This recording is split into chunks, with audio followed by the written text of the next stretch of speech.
শান্তিতে নোবেল বিজয়ী বাংলাদেশের সন্তান ডক্টর মোহাম্মদ ইউনূস সম্প্রতি যুক্তরাষ্ট্রের সর্বোচ্চ রাষ্ট্রীয় সম্মাননা ইউএস কংগ্রেশনাল অ্যাওয়ার্ড এ ভূষিত হয়েছেন। এর জন্য জাতি হিসেবে আমরা গর্বিত। ডক্টর ইউনূসকেও জানাই আন্তরিক অভিনন্দন। তবে স্বদেশে তিনি যেভাবে নিগ্রহের শিকার হচ্ছেন তা সত্যিই দুঃখজনক। তার মেধা, শ্রমিক ঘামে প্রতিষ্ঠিত গ্রামীণ ব্যাংকও আজ হুমকির মুখে।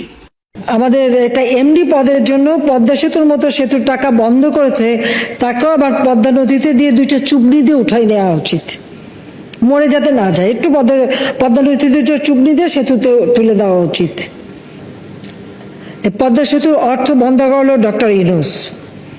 আমাকে উনি পদ্মা নদীতে চুবানোর জন্য পরামর্শ দিয়েছেন, 2বার চুবাতে হবে, যেন আবার খেয়াল রাখবে যেন মরে না যায়।